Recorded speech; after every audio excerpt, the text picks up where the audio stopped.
Gloria a Dios. Bien, mis amados hermanos, que Dios les bendiga. Amén. Les invito por favor a abrir sus Biblias en el libro del Génesis. Vamos a continuar con el estudio de la palabra de nuestro Dios. Libro del Génesis, el primer libro de la Escritura.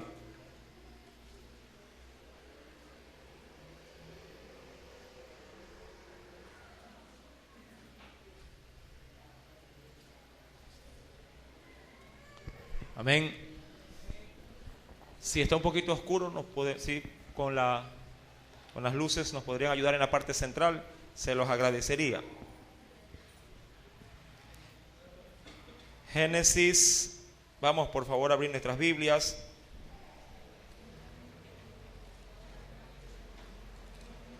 En el capítulo 27, recuerde que estamos estudiando la palabra de Dios de manera progresiva, y de ella hemos extraído muchas lecciones también espirituales para nuestra vida y también para el hogar, para el matrimonio.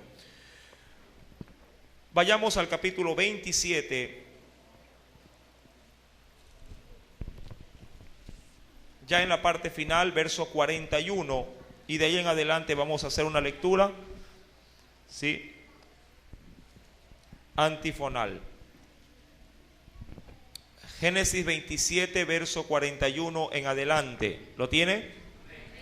Dice el Señor: y aborreció Esaú a Jacob por la bendición con que su padre le había bendecido, y dijo en su corazón: llegarán los días del luto de mi padre, y yo mataré a mi hermano Jacob.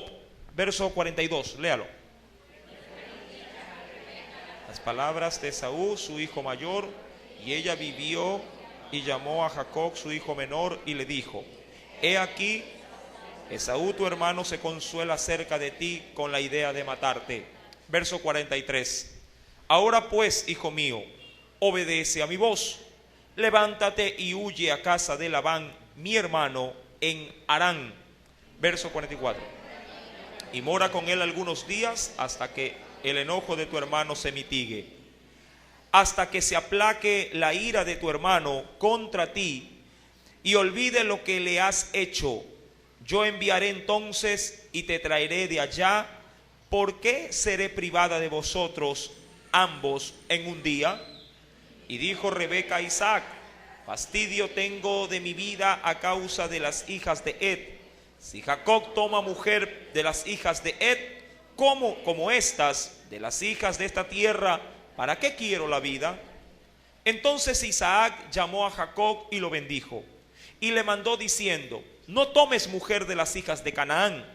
Levántate y ve a Padán Aram, a casa de Betuel, padre de tu madre, y toma allí mujer de las hijas de Labán, hermano de tu madre. Y el Dios omnipotente te bendiga, léalo por favor, y te haga fructificar y te multiplique hasta llegar a ser multitud de pueblos. Verso 4. Y te dé la bendición de Abraham y a tu descendencia contigo, para que heredes la tierra en que moras, que Dios dio a Abraham. Verso 5. Así envió Isaac a Jacob, el cual fue a Padán Aram a Labán, hijo de Betuel, arameo, hermano de Rebeca, madre de Jacob y de Esaú. Hasta ahí la lectura de la palabra de nuestro Dios.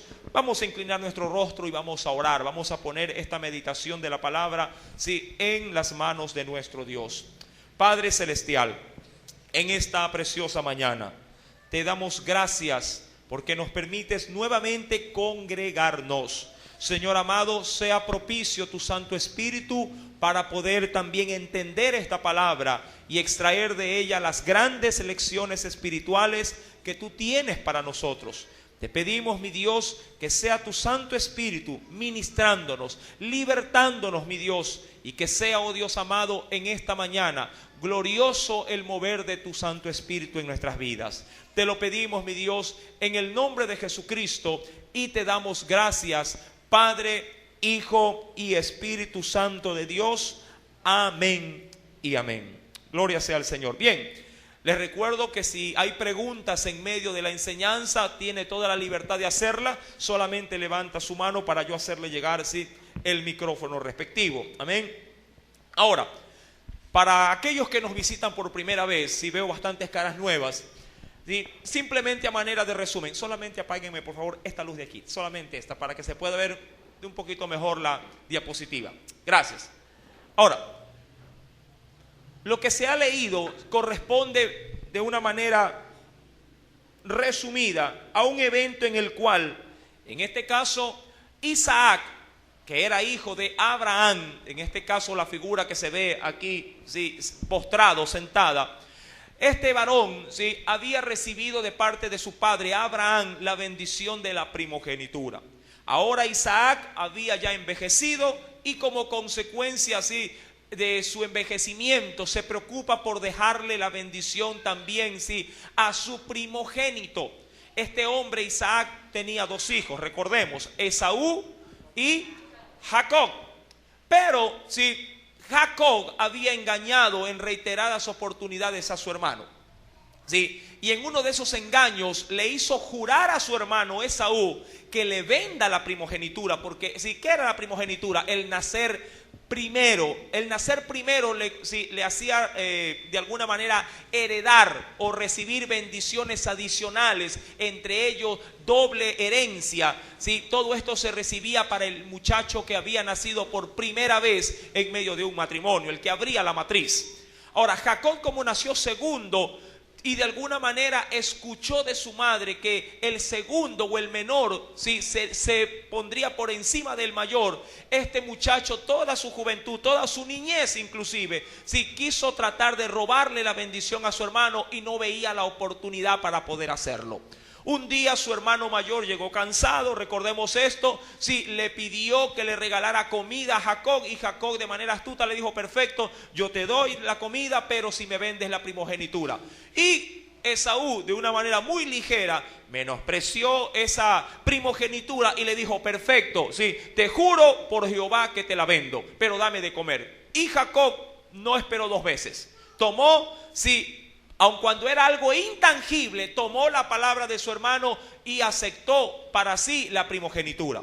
Perfecto, pasaron los años, Isaac envejeció. Ahora Isaac, ya viejo, le dice a Esaú, claro que Isaac no sabía de esa transacción, le dice a Esaú: anda al campo, sale a la casa, tráeme un animalito, prepáramelo, porque luego de que me hayas dado de comer yo te voy a bendecir. Amén. Luego de eso, la esposa de Isaac estaba escuchando atrás de la tienda todo lo que había pasado en esta situación. Esta mujer, como tenía como hijo preferido ¿a quién? A Jacob, va y lo pone sobre aviso a Jacob y le dice: mira, tu padre va a bendecir a tu hermano Esaú. Prácticamente en lenguaje morocho, en lenguaje actual: ponte pila, anda, disfrázate como tu hermano, yo voy a preparar la comida y vamos a engañar a tu padre para que la bendición recaiga sobre ti. Y así fue.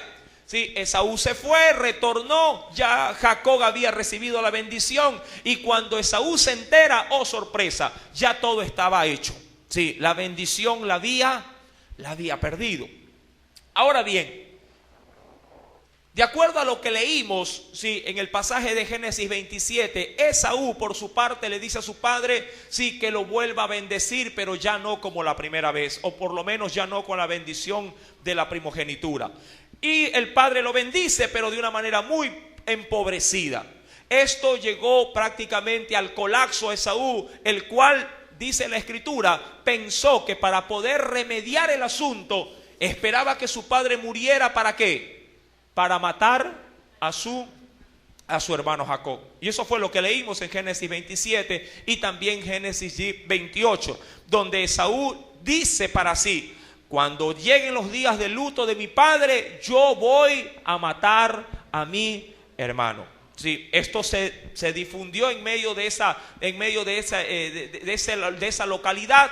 Se enteró la madre de Jacob y dijo: no puede ser, por medio de este asunto voy a perder a 2 hijos, tanto a Esaú como a Jacob.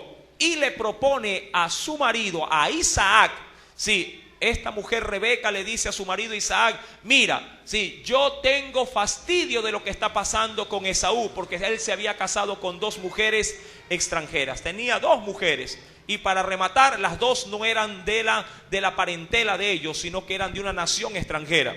Y esto incomodó muchísimo también, sí, a la relación entre padre y madre e hijo. Y dice la madre de Jacob y de Esaú: tengo fastidio también de esto, así que cuidado, nuestro segundo hijo Jacob vaya a cometer la misma locura que cometió su hermano. Claro que era un pretexto, recuerde, parece novela, pero no lo es. Es una historia de la vida real. Sí, Rebeca le dice a su marido: sí, cuidado, mi hijo menor vaya a hacer lo mismo lo que hizo su hermano mayor, casándose con 2 mujeres o una mujer extranjera. Claro que esto era simplemente una fachada, porque ella se había enterado ¿de qué? De que su hermano quería matar, sí, a Jacob.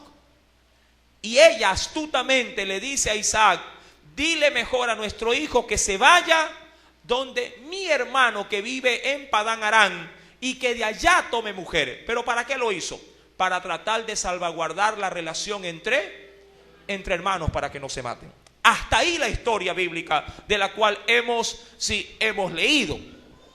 Recordando que de esa manera Isaac, Rebeca despiden a su hijo Jacob. Ahora, acompáñenme a la escritura, porque en la semana anterior nos quedamos justamente en Génesis capítulo 28, pero ya en los versos posteriores. Génesis capítulo 28. Si no tiene Biblia, por favor, si ve a alguien que no tiene Biblia, compártala para que pueda seguir juntamente conmigo la enseñanza bíblica. ¿Ya lo tiene? Recuerde que la fe viene por el oír, y el oír la palabra de nuestro Dios. Génesis 28, versículo número 1. Entonces Isaac llamó a Jacob y lo bendijo, y le mandó diciendo: no tomes mujer de las hijas de Canaán. Levántate, ve a Padán Aram, a casa de Betuel, padre de tu madre, es decir, y toma allí mujer de las hijas de Labán, hermano de tu madre. Verso número 3. Y el Dios omnipotente te bendiga y te haga fructificar y te multiplique hasta llegar a ser multitud de pueblos. Recuerde, el padre no sabía del juramento que había hecho su hijo primero, Esaú, de matar a su hermano. Verso número 5. Así envió Isaac a Jacob, el cual fue a Padán Aram, a Labán, hijo de Betuel, arameo, hermano de Rebeca. Recuerde, Labán era hermano de Rebeca, madre de Jacob y de Esaú. Verso número 6. Y vio Esaú, vio Esaú cómo Isaac había bendecido a Jacob. Verso 6. Y le había enviado a Padán Aram para tomar para sí mujer de allí, y que cuando le bendijo, le había mandado diciendo: no tomarás mujer de las hijas de Canaán. Verso 7. Y que Jacob había obedecido a su padre y a su madre, y se había ido a Padán Aram. Vio asimismo Esaú que las hijas de Canaán parecían mal a Isaac, dice ahí, su padre. Ahora, ahí nos quedamos la semana anterior y analizábamos, entre otras cosas, lo que la Biblia dice referente a la unión en yugo desigual. Y de ahí nos pasamos también, por favor, y quiero que hable la Biblia para continuar esa lección. Yo sé que muchos tienen bastante intriga con respecto a esto. Abramos, sin perder Génesis, abramos primera carta a los Corintios, sin perder el libro del Génesis. Vayamos al Nuevo Testamento, a la primera carta de los Corintios. Amén. ¿Lo tiene? Capítulo número 7.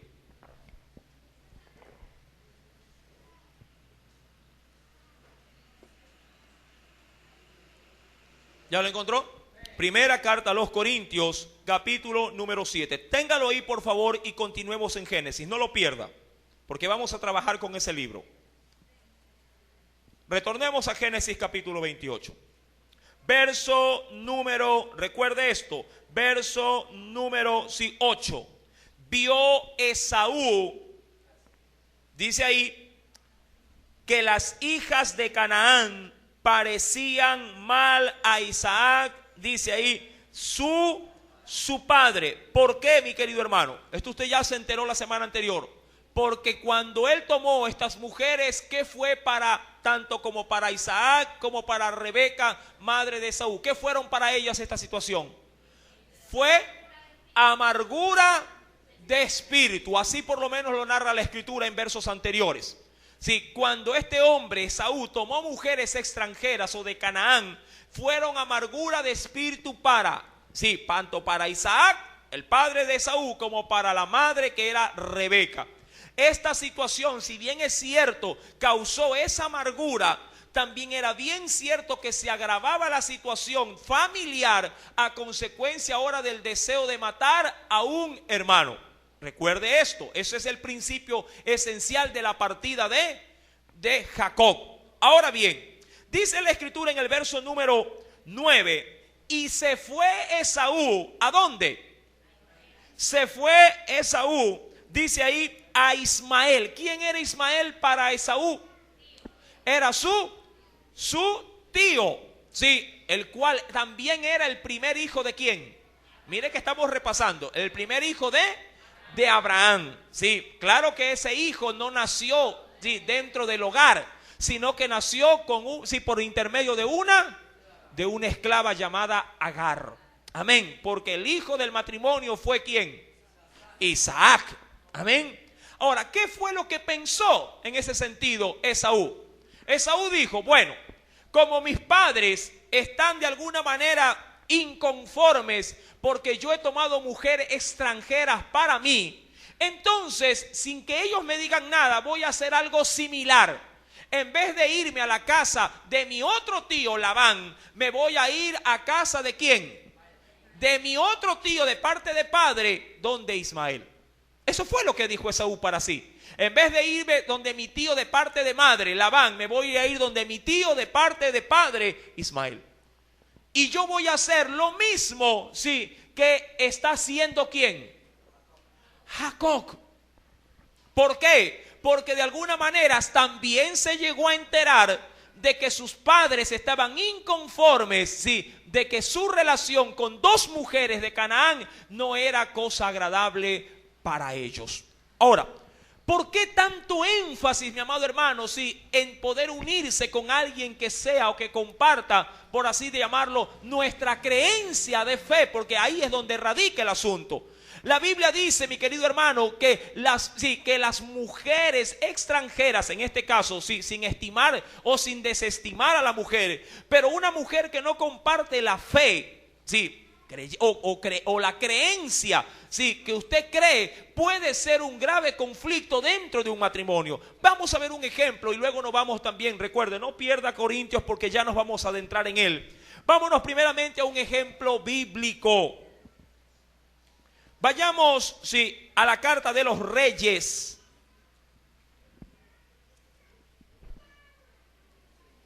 Segunda carta de Reyes.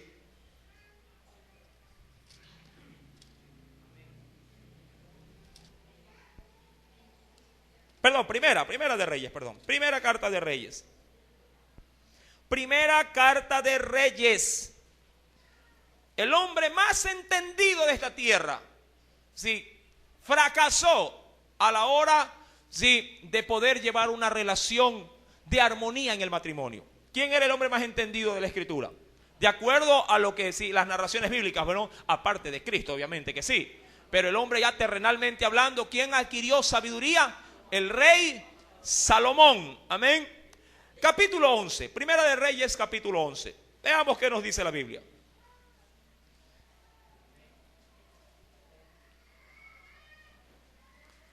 Verso número 4. ¿Lo tiene?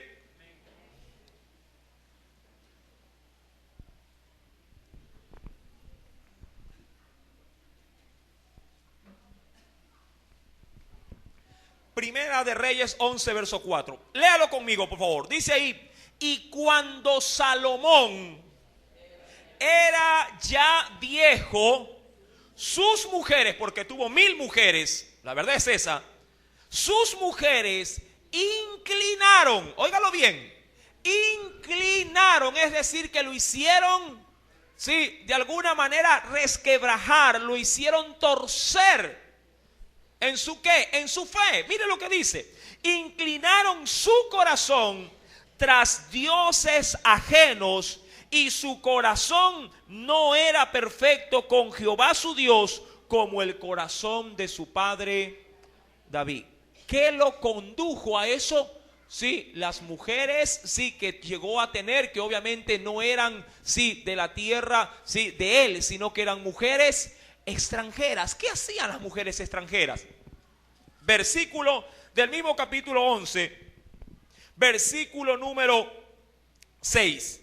E hizo Salomón lo malo ante los ojos de Jehová, y no siguió cumplidamente a Jehová como David su padre. ¿Qué fue lo que hizo? Verso 7. Entonces edificó Salomón un lugar alto. ¿A quién?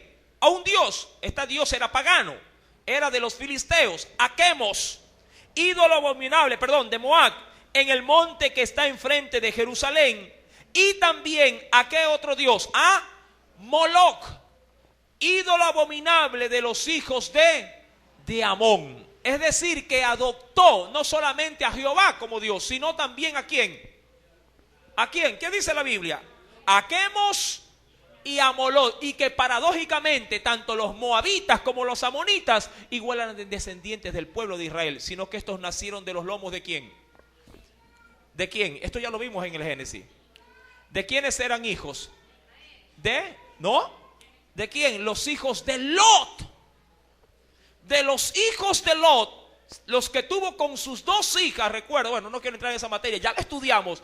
Así, por intermedio de Lot salieron 2 naciones, los amonitas y los moabitas. Recuerda cuando los hijos de Lot emborracharon a su padre, las hijas de Lot emborracharon a su padre luego de salir, ¿de dónde? De Sodoma y de Gomorra. La mayor sí emborrachó a su padre, se acostó con él. Parece mentira, pero todo esto sucedió, sí, en medio de gente que conocía de Dios. De ahí que el Señor nos advierte y nos anticipa diciendo que aquel que piense estar firme, mire que no caiga. Sí, emborracharon a su padre, se acostó la mayor y quedó embarazada. Luego ella le dijo a la menor: si yo ya me acosté con mi padre, volvamos a emborrachar y acuéstate tú. Y lo hizo. Y las 2 salieron embarazadas. Y de los hijos que ellas tuvieron salieron estas 2 naciones, Moab y Amón. Y salieron estas naciones paganas, que luego adaptaron dioses paganos, como lo vemos en la Biblia ahora, a Quemos, un ídolo, y también a Moloc. Y Salomón, con toda esa sabiduría, dice la Biblia más adelante, que le edificó un templo a estos 2 dioses, para complacer ¿a quiénes? A sus esposas. Mire lo que dice el versículo número 8. Así, sí, hizo para todas sus mujeres extranjeras, remarque eso, las cuales quemaban incienso y ofrecían sacrificio a sus dioses. Y se enojó Jehová contra Salomón, por cuanto su corazón se había apartado de Jehová Dios de Israel, que se le había aparecido 2 veces. Amén. Por eso, amado hermano, sí debemos de estar atentos y alertas de con quién vamos a unirnos en santo matrimonio. No podemos, mi amado hermano, jugarnos si nuestra relación conyugal con mujeres paganas, con mujeres que no conciban su propia fe. Por ejemplo, si usted se casa con un hindú, ¿qué le va a imponer si se casa con un hombre de descendencia hindú? Sí, que usted prácticamente adopte también su fe, su credo. Y a la larga, mi amado hermano, si comparte esa fe o esa creencia, usted va prácticamente a abrir su hogar a 2 tipos de adoración. Amén. Va a compartir una fe, sí, tanto como para el Dios que el cual usted cree, como para el Dios que cree su marido. Ahora, sabemos que en el universo hay un solo Dios. El problema es que los hombres han adoptado muchos dioses. Y conforme a esa fe, obviamente sí, cada quien rige su propio estilo de vida. Pero recuerde que la idolatría, sí, Dios la condena. Usted podría decir, hermano, es verdad, sí, yo adoro al único y Dios verdadero, sí, pero sin embargo, la Escritura sanciona cuando uno hace inclusive de Dios una representación gráfica de Él. Y eso ya lo hemos visto en el libro de el Éxodo, capítulo sin número, tanto número 19 como el número 20, cuando Dios dice de sí mismo, ni aún conmigo te debes de hacer dioses de plata ni dioses de oro. Si gusta, simplemente refresquemos esa enseñanza rápidamente en Éxodo. Vamos por favor al libro del Éxodo, ¿sí? Capítulo número 20, versículo 23. Rápidamente, esto usted ya lo leyó, ¿sí?, en enseñanzas anteriores. Éxodo 20, 23 dice, no hagáis conmigo, ¿sí? Es decir, podrá ser a manera humana, ¿sí?, a nuestra apreciación, una semejanza de Dios, pero Dios ha dicho, igual conmigo no te debes de hacer imagen. ¿Lo tiene? No hagáis conmigo dioses de plata ni dioses de oro os haréis. Así sea muy precioso, muy, digamos, muy elegante, Dios condena que se haga de Él mismo una representación para que reciba adoración. Imagine a su marido llegando a su casa, usted está parada enfrente recibiéndolo, pero al lado suyo en la pared hay una foto suya y su marido viene corriendo, coge su fotografía, le da un abrazo, le da un beso y usted se queda inclusive con el pico parado. ¿Cómo se sentiría? ¿Ah? ¿Cómo se sentiría? Oye, yo estoy aquí. No, pero es que en tu foto saliste muy bonita, le dice. No, es igual con Dios. Sí. Usted no puede, sí, Dios está en todo lugar, su presencia habita toda la tierra y usted no puede dejarlo a Dios con los brazos extendidos y usted irse a arrodillar delante de un cuadro. No puede hacer eso. Si Dios está, si su espíritu está en todo lugar, dice la Biblia que ni aún los cielos de los cielos te pueden contener. Amén. Lo que pasa es que el pueblo, por lo general, como no conoce la Escritura, sí, se limita simplemente a hacer lo que se le enseña. Sí, a veces por tradición, a veces simplemente porque se elabora fuera de la Biblia otros libros para decir así es que se debe de adorar. No, mi querido hermano o amigo, usted tiene que ir a la fuente de la vida, que es la palabra de Dios. Amén. Vaya a su Biblia, desempólvela, léela, entérese y usted entonces me dirá mañana más tarde, hermano o predicador o amigo, como me quiera decir, usted tiene la razón. Pero no porque la tengo, sino porque la Biblia la tiene. Amén. Ahora, dicho esto y analizado la vida de un hombre llamado Salomón, que era sumamente entendido de acuerdo a lo que la Escritura nos dice, ¿por qué este hombre llegó a colapsar? Porque se unió en yugo desigual. Y eso es lo que había hecho Esaú. Ahora, vayamos ahora sí, por favor, a Génesis y de ahí nos trasladamos rápidamente a Corintios. Yo sé que el tiempo vuela y el tema es fascinante. Capítulo 28, versículo número 9. Génesis 28, verso 9. Y se fue Esaú, ¿a dónde? A Ismael. Recuerde que era Ismael, tío de parte de padre. Perfecto, estamos bien, estamos sincronizados. Y tomó para sí por mujer, ¿a quién? A Maalac, hija de Ismael, hijo de Abraham, hermana de Nabaioc, además de sus otras mujeres. Es decir, que ya en la cuenta llevaba 3. Pero la última fue prácticamente, ¿qué cosa? ¿Qué fue la última? ¿Qué acción fue esa?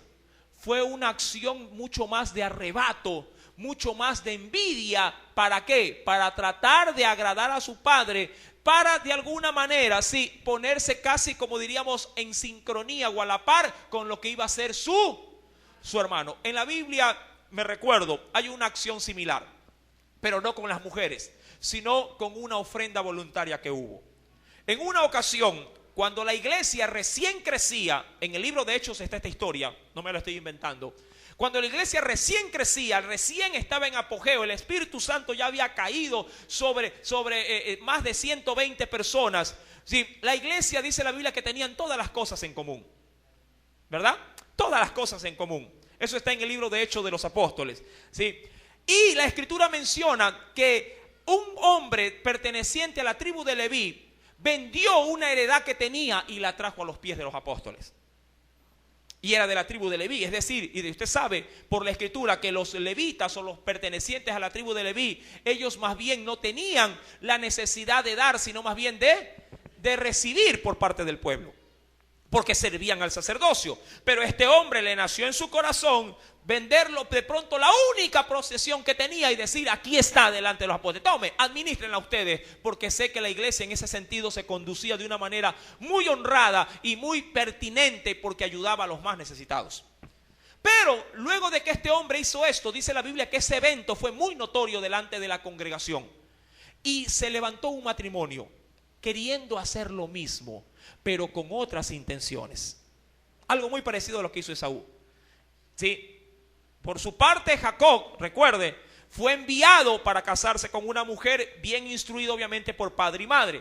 Pero Esaú quiere hacer algo similar, pero no ya bajo la voluntad de Dios, sino más bien por querer una pretensión muy diferente a la que, sí, en este caso Jacob iba a realizar. Estoy hablando, mi amado hermano, en el caso de Hechos, de un matrimonio que usted, al decirle los nombres, usted se va a acordar de la historia, de Ananías y Zafira. Luego de que ellos oyen que el levita había hecho eso, ellos entonces vendieron la propiedad que tenían. Pero como su motivación fue diferente, sí, al traer de esa bendición a los pies de los apóstoles, ellos dijeron: aquí hay mucha plata. ¿Y qué hicieron? Se quedaron con una parte. Sí. Y por su parte el Espíritu Santo, conocedor aún de las intenciones del corazón, los mató a ambos. Así fue el asunto. El asunto tiene ese origen. O por lo menos, si usted no ha leído con detenimiento, lea la historia con detenimiento y se va a enterar de que ellos prácticamente quieren tratar de hacer algo que ya de manera espontánea y voluntaria y de todo corazón lo había hecho un hombre levita. Luego de que este hombre hace eso, ellos como que dicen: no nos vamos a quedar atrás. Mucha gente a veces quiere caer en competencia. Ay, no puede ser que el hermano pobre haya dado esto y yo que tengo me voy a quedar corto. No, yo también lo voy a hacer. Pero ¿cuál es la motivación que te está moviendo? No es una competencia. Aún para dar no es una competencia. Hay que hacerlo de corazón. Como ellos no lo hicieron de corazón. Sí, y de hecho, cuando ya tuvieron el dinero en la mano, vieron que era demasiado para la iglesia. Yo creo que no fue para la iglesia cuando el levita dio lo que dio. Fue para Dios. Y para Dios no hay valor, no hay monto, no hay cantidad, todo le pertenece a Él, porque a la larga, ¿quién nos da el privilegio de tener heredades, de cobrar sueldos y de tener todas las riquezas en esta tierra? ¿Acaso no vienen de su mano? Dios en un momento, en un chasquido de dedos, digo yo, sí, a un rey lo puede hacer hasta una bestia, y de eso le pasó a Nabucodonosor. De tanta opulencia, él se paró enfrente de todo, diríamos, la pleitesía de su reino, sí, de todo el lujo, y dijo: sí, mi mano y mi poder hicieron esto. Y en ese momento, una voz del cielo recae sobre él y lo sentencia a ser una bestia. Le entró la locura y fue como un animal. Cuando él reconoció su estado, sí, ahí postrado, prácticamente destruido, entonces mira al cielo, le devuelven la razón y vuelve a ser rey. Todo esto vino de Dios. Amados hermanos, Esaú lo hizo no con la intención correcta, sino más bien que agravó su situación. Primera de Corintios capítulo 7. Vamos ahora sí recién entrar en materia de estudio de esta mañana. Recuerde, si tiene preguntas, alce su mano para hacerle llegar el micrófono para poder participar en este estudio. ¿Ya lo tiene? ¿Por qué es tan complicado, sí, para Dios aceptar que alguien que le conoce, que alguien que ya ha experimentado el cristianismo, si se una con una persona que no comparte nuestra fe. ¿Por qué es tan complicado aceptarlo de parte de Dios? Porque recuerde ¿qué le pasó a Salomón? ¿Qué hace con nuestro corazón? Nos los desvía. Nos hace, como dice también la Escritura con Salomón, hizo inclinar nuestro corazón a algo que no es Dios. Amados hermanos, cuando vamos por favor a 1 Corintios capítulo 7, veamos, y de hecho ya estábamos analizando esta parte, ¿qué sucede cuando alguien se une en yugo desigual con los incrédulos? Versículo, voy a leer nuevamente, verso número 10. Esto ya lo estudiamos también de manera inicial, pero vamos a coger el hilo. Dice, pero los que están unidos en matrimonio. ¿Cuántos se acuerdan de eso que se estudió la semana pasada? ¿Sí? ¿Qué se dice ahí? Los que están unidos ¿en qué? ¿Cómo debemos de unirnos con una mujer, mis queridos hermanos? ¿Sí? ¿Cuál es el vínculo que nos debe unir? El matrimonio. Ahí nos dice los que están unidos en unión libre. Amén. Amén, iglesia. Qué bueno. Los que están unidos no por conveniencia o por mutuo consentimiento. La unión que Dios acepta es la unión del matrimonio. Si tiene ese inconveniente, vaya arreglando su situación legal y cásese. Amén. Cásese. Porque Dios bendice el matrimonio, no la unión libre. Aun cuando la ley terrenal la apruebe, Dios la desaprueba. Y sobre la ley terrenal está la ley divina. Guste o no nos guste. Amén. Porque si la ley mañana más tarde, que ya lo ha hecho, aprueba que el fumar es legal, no significa que a Dios lo esté aprobando. Ya de hecho las leyes aprueban la aceptación del homosexualismo, del lesbianismo y de todo tipo de género, ¿verdad? Transexual, homosexual. El hecho de que la ley le dé amparo no significa que Dios diga, sí, es verdad, yo también les doy amparo. No, mi amado hermano. Si bien es cierto, son hombres y mujeres que necesitan ser rescatados por Dios, sus actos son condenados por Dios. Amén. Recordemos estas verdades bíblicas que a pesar del paso de los años no cambian, porque Dios no cambia, dice la palabra. Amén. Nosotros estamos cambiando, pero Dios no cambia. Verso número 10. Pero los que están unidos en matrimonio mando, no yo, o sea, no es decir, no el apóstol, sino el Señor, que la mujer no se separe del marido. Recuerde, la esposa no debe separarse del marido. Y esto ya hicimos énfasis la semana anterior. Si usted tiene dificultades con su marido, con su cónyuge, la solución no es separarse. La solución es confrontar el problema y arreglar la situación. Amén. La separación no ayuda en nada a resolver nuestros problemas. Los problemas tienen que ser tratados. Son como las enfermedades. Usted no puede decir, si tiene alguna enfermedad, ay, me voy a la playa para sanarme. La enfermedad se la tiene que tratar. Se la tiene, ¿verdad? Primeramente que diagnosticar, y en función de lo que tenga, entonces comienza el tratamiento. En el matrimonio es igual. Mucha gente piensa que porque ya no le habla al marido o ya no le habla a la mujer, entonces ya el problema se ha terminado. Mentira. Más bien, cuando existe, un callar de los problemas, la situación más bien tiende a agravarse con el tiempo, a empeorarse. La Escritura menciona que la mujer no se ha de separar del marido, y si se separa, ojo, ¿qué dice? Ay, para aquellos que están ya poniendo su mirada en otra. Me acuerdo de un caso, bueno, era legal que se case, aquí no había ningún problema, pero sí creó bastante duda.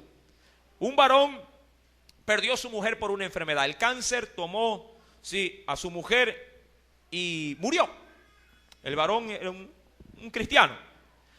Y en la velación el marido prometió amor eterno. Le dijo, nunca más me voy a casar, nunca más voy a poner mi mirada en otra. A los 3 meses estaba en otra relación. Bueno, pero estaba legal, porque ya el vínculo del matrimonio había había desaparecido, ahí no había problema. Sí, pero mi amado hermano, recordemos que el Señor no ha establecido el matrimonio, sí, para que éste se rompa, sino para que se una hasta que la muerte nos separe.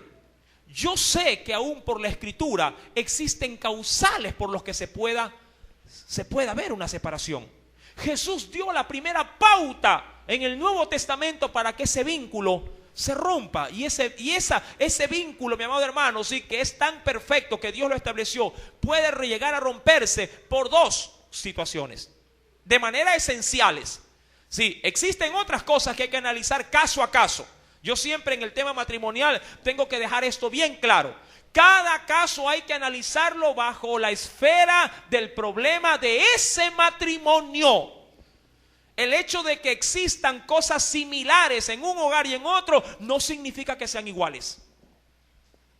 Mucha gente dice, hermano, sí, mire, esto me está pasando, ¿me puedo separar? Y otra persona me puede decir lo mismo, Señor, me pasa esto mismo, me puedo separar. Y yo tengo que analizar por la Escritura qué es lo que está bordeando el problema de ambos casos para ver qué es en Dios lo que se tiene que hacer. Amén. Por ejemplo, usted puede llegar al donde el médico con ardor a la garganta. Y otro paciente también puede llegar al mismo médico con ardor a la garganta. Pero el problema es que el uno siempre se anda metiendo cosas heladas, pero el otro por el trabajo está de pronto, sí, en pintura y le está afectando, ¿qué cosa? Los gases que botan la pintura. ¿Sí me explico? Todos tienen ardor a la garganta, pero son situaciones diferentes. Y cada caso necesita ser tratado de manera independiente. Amén. Aun cuando los síntomas sean lo mismo, ardor de garganta. Muchos matrimonios pueden llegar así. Pastor, mi marido me maltrata. Y viene otra pareja, mi marido también me maltrata. ¿Qué hago? ¿Me separo? Hay que analizar cada caso de acuerdo a sus propios antecedentes. Ahora, yo no estoy acorde al maltrato. Imposible. Porque a paz nos llamó el Señor, aún dentro del matrimonio. El asunto es qué hacen o cómo se está conduciendo el matrimonio para que pueda haber maltrato. Ay, hermano, lo que pasa es que yo a este hombre nunca le plancho, nunca le cocino, nunca le lavo. O sea, vuelvo y repito, igual no es justificante para maltrato, pero sí que aporta a la relación. ¿Para qué? Para que exista maltrato. Amén. ¿Qué padre, qué madre no corrige, no le da a sus hijos cuando son ociosos y vagos en sus responsabilidades estudiantiles? ¿Verdad que sí? ¿No? Toca. Dicen por ahí, están pidiendo. ¿Sí? Pero hay que entrar a corregir. ¿Para qué? Para que el muchacho pueda corregirse y pueda ser responsable. Ahora, dice la Escritura que si acaso llega a haber una separación, verso 11, quédese sin casar. Ahora, me encanta el enfoque que le da, mire, la palabra de Dios a una relación que por algún motivo, sí, existe una separación. ¿Cuál es el objetivo de Dios al decirle a esa persona que se quede sin casar? Que ya no quede ligada bajo responsabilidad de hombre alguna. ¿Para qué? ¿Cuál es el propósito de Dios? Para que le pueda servir. Digo esto, no pierda Corintios, acompáñeme al libro de Efesios. Carta a los Efesios, capítulo 5.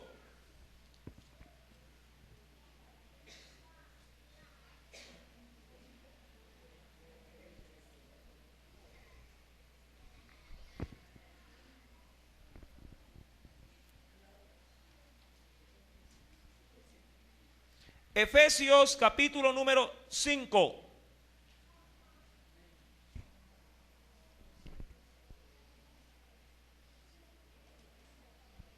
Verso 21 y 22.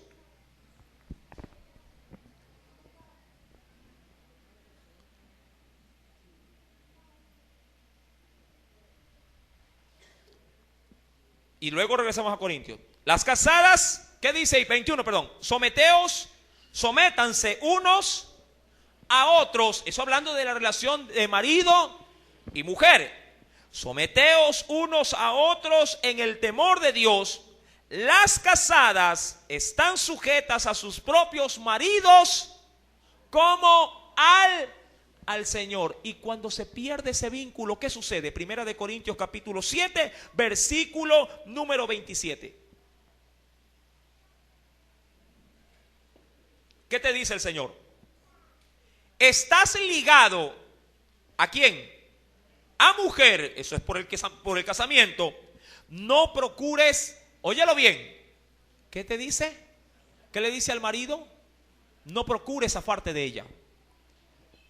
¿Qué dice el Señor? ¿Ya lo encontró? Primera de Corintios 7, verso 27. Estás ligado a mujer, es decir, sigue casado. Sí, la semana anterior me recuerdo que hicieron una pregunta, creo que fue una hermana que está aquí. ¿Sí? Y me decía, hermano, pero la Biblia dice que debemos de quedarnos en el estado en que Dios nos llamó. Y si alguien viene dentro del matrimonio con un vicio de marihuana, que se quede con el vicio. Eso es importante considerar. Mucha gente toma esas palabras y dice, en el estado en que Dios me llamó así me quedo. O sea que el violador que siga violando. No, tiene que haber un cambio, una transformación. Si alguien obviamente viene en un matrimonio con problemas, tiene que tratar de resolver su problema. ¿Sí? Porque si en un matrimonio existe maltrato, golpe, palabras hirientes, no podemos decir, quédese hermana ahí nomás, que el marido le siga pegando, que el marido le siga abusando. No, tiene que haber un tratamiento para que su situación pueda llegar a cambiar. Ahora, ¿qué dice el Señor? Verso 27, está ligado a mujer, no procure soltarse. Pero ¿qué pasa si está libre? Está libre de mujer, no procures casarte. ¿Qué decía Primera de Corintios capítulo 7, versículo número, recuerda, 11? Si se separa, quédese sin. ¿Por qué? Dice ahora el apóstol Pablo en el verso 27, reforzando el asunto del versículo número 11, que no procure casarse. ¿Por qué? Porque el hombre o la mujer que está libre de marido o de esposa puede servir a Dios con todas sus fuerzas. Yo quisiera dedicarle más tiempo al Señor, pero estoy casado. Tengo hijos. Y eso me va a reprimir en muchas cosas que yo debo hacer. Por eso es que el Señor Jesús dijo, aquel que está casado que mejor crea para sí como que si no lo estuviese. Bueno, pero lo está igual. Pero el Señor siempre demanda o querrá de nosotros más del tiempo que nosotros le damos. No te quedes conforme diciendo, ya le sirvo 1 hora a la semana al Señor. No, Dios siempre querrá más. Porque Dios nos creó para eso, para servirles. Dice, volviendo por favor al versículo número 11, si se separa, quédese sin casar o reconcíliese con su marido. Y que el marido, ¿qué dice ahí? No abandone a su mujer. Recuerde, aquí cuando el problema existe no es me voy donde mi mamá. No. Si hay madres aquí que hacen eso, cierren la puerta y dígale, vaya a su casa y resuelva sus problemas. Amén. Resuelva sus diferencias. Si no los puede hacer solos, busque ayuda, pero no se quede con el problema. ¿Qué madre al ver a su hijo que está volando en fiebre no busca, verdad, la solución para bajar esa fiebre y combatir la infección? O usted se queda en casa con un muchacho de pronto de 7 años con 40 grados a las 3 de la mañana. ¿Qué tiene que hacer a esa hora? Tiene que volar ¿a dónde? A un centro de salud. ¿Verdad que es así? Solamente el que ha experimentado de ser padre, ¿verdad? Ni duerme tranquilo cuando tiene un hijo enfermo en casa. Está como que con un ojo abierto y otro cerrado. ¿Verdad? Todo movimiento está ahí. El bebé, mira, tócalo. Si ve que quema y no baja, ¿qué tiene que hacer? Agarra, ¿verdad? Llama a un taxi, si tiene carro, sube al carro y dice, vamos al hospital.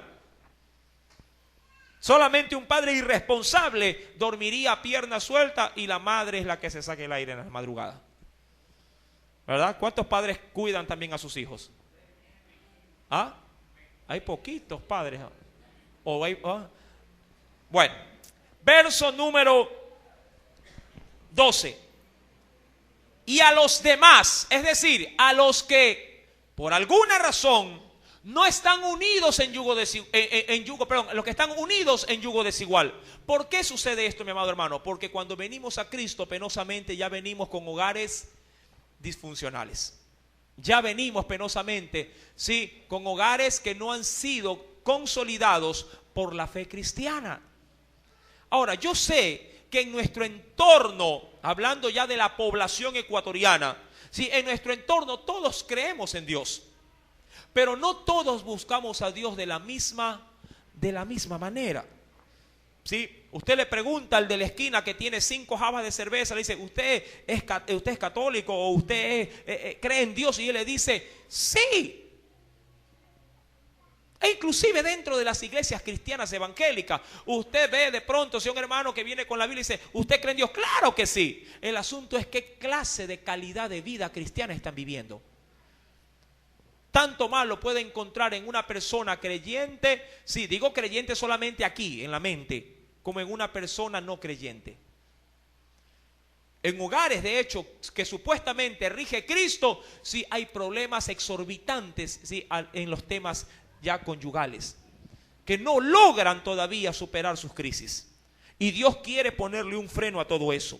Dice el Señor en el verso número 12, a los demás yo digo, no el Señor, sino yo. Ahora viene la apreciación del apóstol Pablo. Si algún hermano tiene mujer que no sea creyente y ella consiente en vivir con él, ¿cuál es la pauta? No lo abandone. Pero recuerde, yo en esto hice mucho énfasis la semana anterior.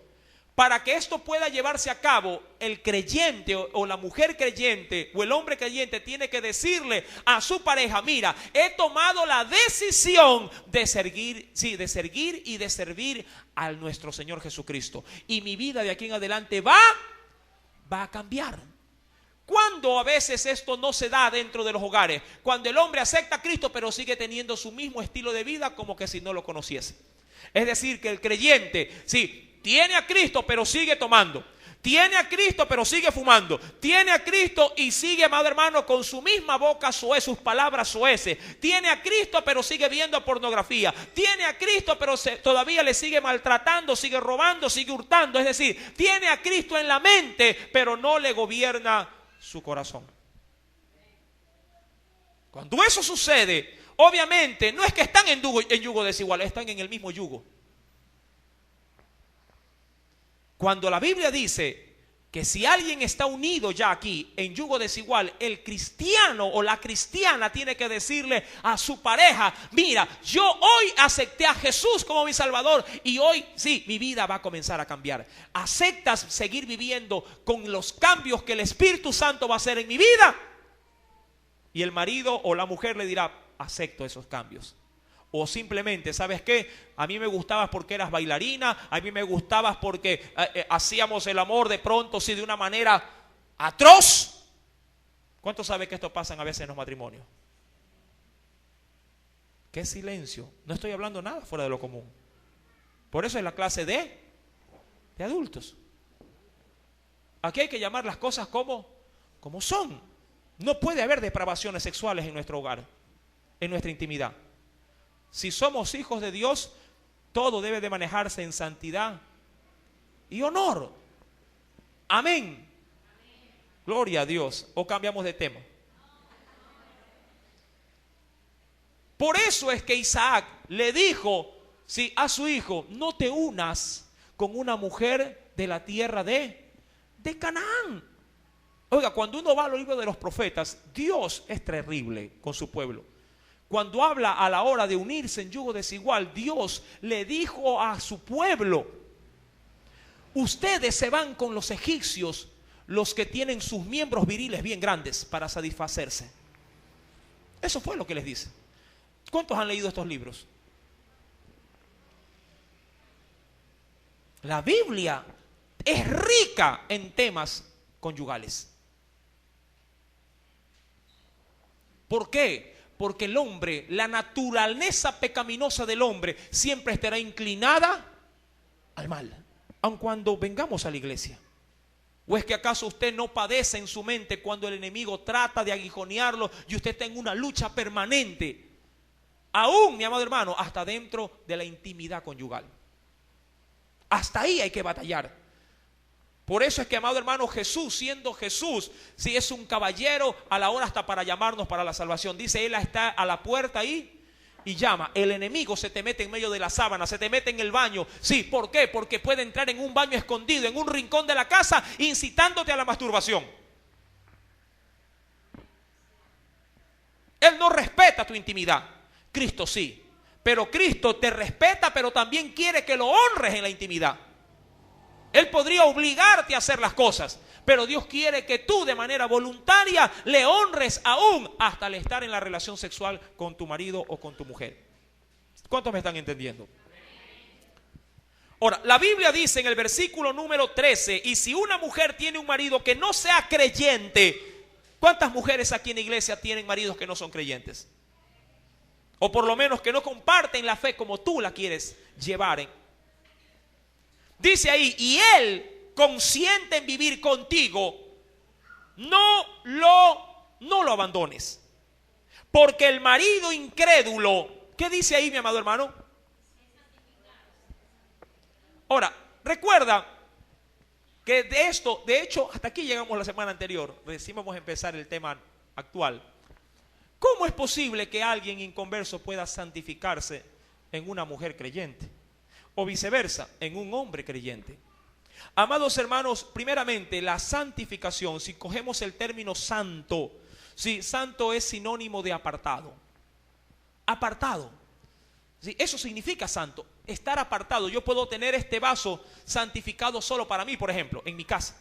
Santo, apartado, o de lo que es igual como dedicado. Amén.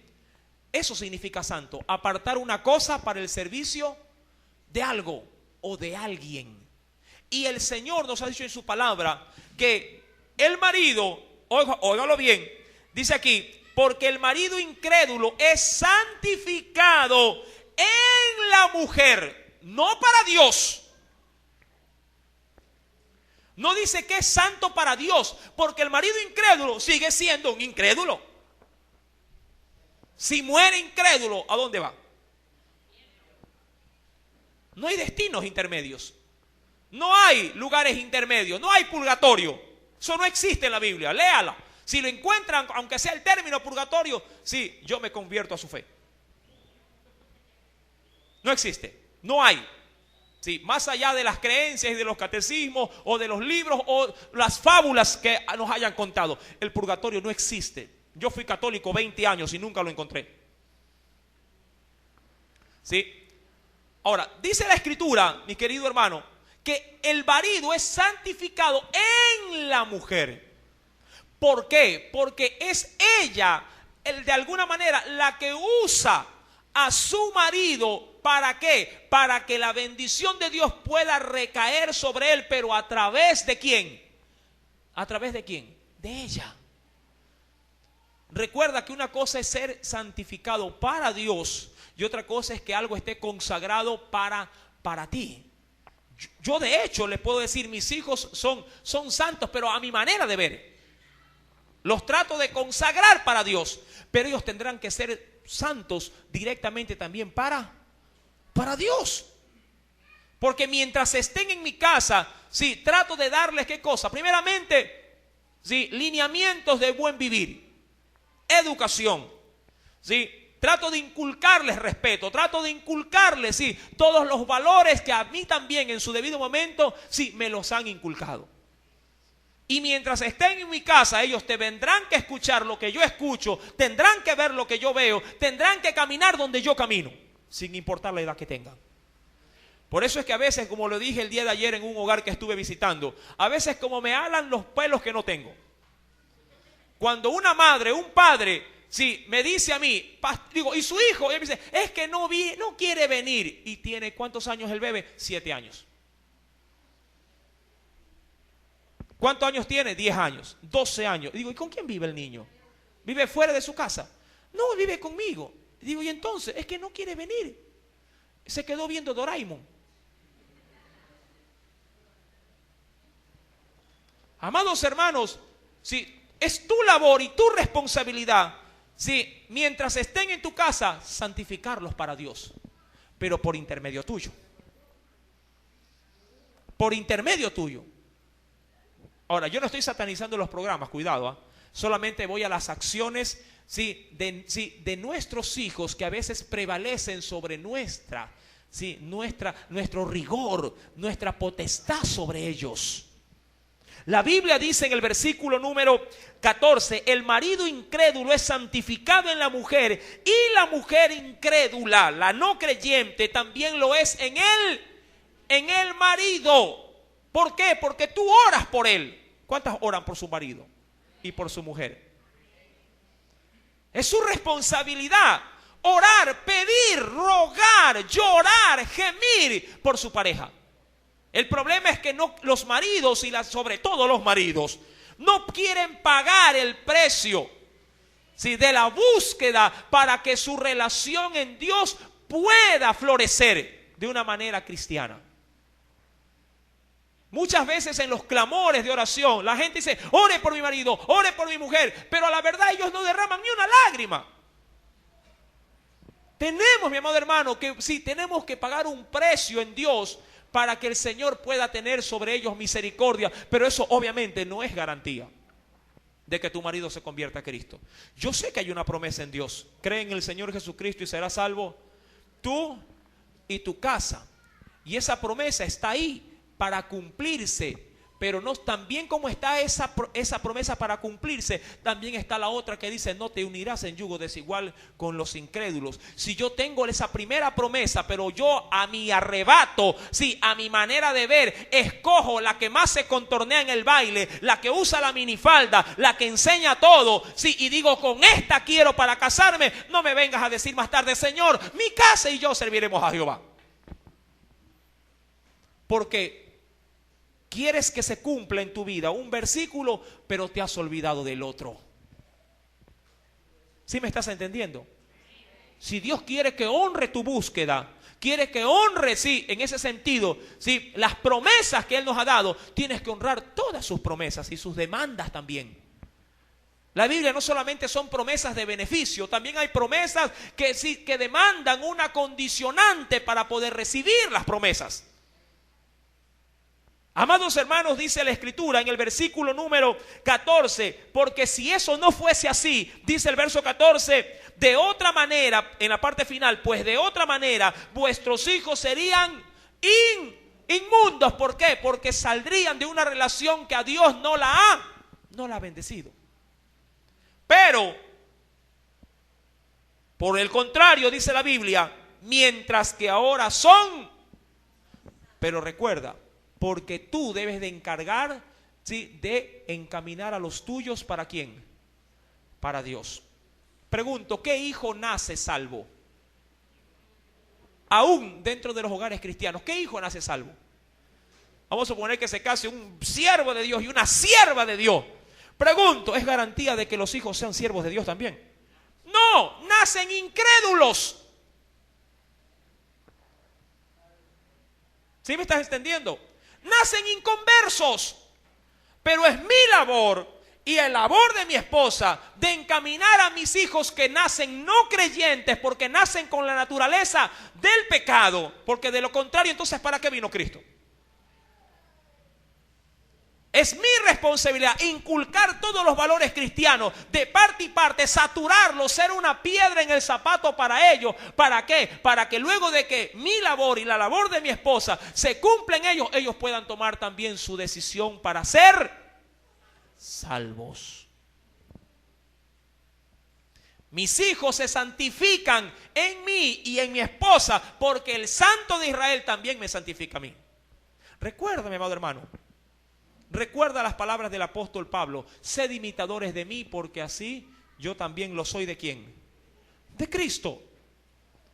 Ahora, dice la Escritura en el versículo número 15, pero si el incrédulo, luego de que tú le has dicho: mi hijo, ya conmigo no cuentes para las orgías, mi hijo, ya conmigo no cuentes para las borracheras, mi hijo, ya conmigo no cuentes para andar estafando a la gente. Amén. Si el incrédulo se separa, ¿qué le toca? No porque lo haya buscado la mujer, no porque lo haya buscado el marido, sino porque su convicción de fe ahora está por encima, del amor de su esposa. Amén. Porque recuerde, si el amor ¿sí?, no está en absoluta. Aquí cuando hablo de absoluto lo hablo de totalidad. No está dedicado a Dios. Amado hermano, te recomiendo que bajes a tu marido de ese altar, baja a tu mujer de ese altar y ponlo a Dios ahí. Porque hay quienes honran más al marido que a Dios. Hay quienes honran más a la mujer que a Dios. Hay quienes le dan más pleitesía a sus hijos que a Dios. Y eso se lo demuestra. Ay, mi hijito no quiere leer la Biblia, yo no le obligo. Que ahí, por eso se los he entregado al Señor. De las tinieblas complemento yo en mi mente. Amado hermano, usted tiene que prevalecer. Si usted tiene en el hogar la dicha de ser creyente, tiene la responsabilidad en Dios, sí, de someter a sus hijos a la fe cristiana. Es verdad, un día ellos se irán y tendrán que tomar su decisión, pero su responsabilidad ha sido cumplida. Ha sido cumplida. Luego de que usted haya hecho en Dios todo lo que Dios le ha demandado, entonces podría decirle al Señor: Señor, sí, yo cumplí con lo que tú me dijiste que cumpliera. Pero a la larga Él tendrá que tomar su propia decisión por Cristo. Por eso es que en el Señor, cuando hablaba acerca del mensaje dado a un atalaya, sí, dentro, obviamente, sí, de una ciudad, el atalaya era la persona que se paraba en las murallas, sí, ahí en una especie como de garita, y cuando veía venir a los enemigos, el atalaya, sí, tenía que dar a conocer al pueblo que el enemigo se acercaba. Si el atalaya no cumplía su responsabilidad, Dios le decía al atalaya: de cierto el pueblo morirá por su pecado, pero la sangre de ese pueblo la voy a demandar del atalaya. Asimismo, si el atalaya viniera a ver el mal y alertar al pueblo, pero el pueblo no tomara medidas y muriere, el pueblo morirá por su pecado, pero el atalaya salvará de sus manos la sangre de todos los que murieron. ¿Por qué? Porque hizo lo que tenía que hacer. Amados hermanos, para concluir, dice aquí, verso 15, sigo. Pero si el incrédulo se separa, sepárese, pues no está el hermano o la hermana sujeto a servidumbre. ¿Por qué? Porque cuando ya, luego de haber dejado las reglas claras en tu matrimonio, de que tú eres un hijo o una hija de Dios, y tu marido quiere imponerte, quiere obligarte a hacer en ese sentido cosas que a ti Dios no te ha permitido, y él dice: ¿sabes qué? Como no me acompañas a los bailes, entonces me voy con otra. Tú me estás poniendo en las manos de otra. Y ese es tu problema. Ese es tu problema. Porque el matrimonio no se hizo para el libertinaje de la carne. El matrimonio se lo hizo para consagrar el amor. Amén. Que es el vínculo perfecto que el mismo Dios lo ha establecido para con la iglesia. Dice el Señor: el hermano o la hermana, dice, recuerde, no está el hermano o la hermana sujeto a servidumbre en semejante caso, sino que a paz nos llamó Dios. Verso 16. Porque, ¿qué sabes tú, oh mujer, si quizás harás salvo a tu marido? Y este es un jueguito del diablo. Cuando a veces uno de manera, sí, imponente le dice: no importa que es inconverso, igual yo me caso con él. No importa si no compartimos la fe. Yo voy a orar bastante, voy a ayunar bastante, voy a ir a todas las vigilias para que mi marido se convierte. ¿Qué te dice el Señor en ese sentido? Tú que eres soltero y soltera, ¿qué sabes tú? ¿Qué cosa? Verso número 16. ¿Qué sabes tú, oh mujer, si quizá, ahí no te da la seguridad, sino que te deja la duda, la incertidumbre? ¿Qué sabes tú si harás salvo a tu marido? ¿O qué sabes tú, oh marido, si quizá, ¿verdad?, harás salva a tu mujer? Amados hermanos, recuerde, el matrimonio, mientras usted esté soltero, mientras usted esté soltera, sí, debe de ser siempre considerado bajo los parámetros de la palabra de Dios. Esaú tomó una mala decisión, porque ahora en el hogar de él ya no había solamente mujeres extranjeras, sino que fue y metió a una mujer que compartía la fe, pero ya ese hogar estaba totalmente destruido. El problema no eran las mujeres, el problema era Esaú. Si usted tiene inconvenientes en su matrimonio, yo no le digo que se separe. Busque ayuda. Busque ayuda. ¿Sí? Y permítale a Dios, ¿sí?, por medio de su palabra, que comience a tratar con su esposo, con su esposa, y que sea él el que ponga la última palabra en su relación conyugal. Pero permítale a Dios que pueda tratar con su matrimonio. Amén. ¿Sí? ¿Cuántos hemos aprendido en esta mañana? Amén. La gloria sea para el Padre, para el Hijo y para el Espíritu Santo. Aleluya. Gloria a Dios. Bien, mis amados hermanos, vamos a orar ahí como estamos. Sabemos que el tiempo ha transcurrido, sí, y en este momento vamos a poner todo esto en las manos de Dios. Padre, en el nombre de Jesús, te damos gracias, mi Señor. A usted le ha placido nuevamente, Señor, impartir de su enseñanza por medio de la palabra. Te pedimos en esta gloriosa mañana y tarde ya, Señor, que todo lo que la palabra de Dios nos ha enseñado quede grabada en la tabla de nuestros corazones. Si estamos pasando por diversidad de conflictos en el matrimonio, eso no lo conoce, tú lo sabes, mi Dios, mi vecino, no lo conocen mis parientes, eso solamente lo conoces tú. El sufrimiento de cada día en casa. Ayúdame, oh Dios, ayúdame, Padre Celestial, a poder encontrar una solución. Permíteme ir a tu iglesia, permíteme venir a tu casa para encontrar aquí, Señor amado, Padre, tu palabra, para que ella me instruya y me haga saber qué es lo que tengo que hacer. Mi Dios, te lo pido en el nombre de Jesús y te doy gracias. Amén.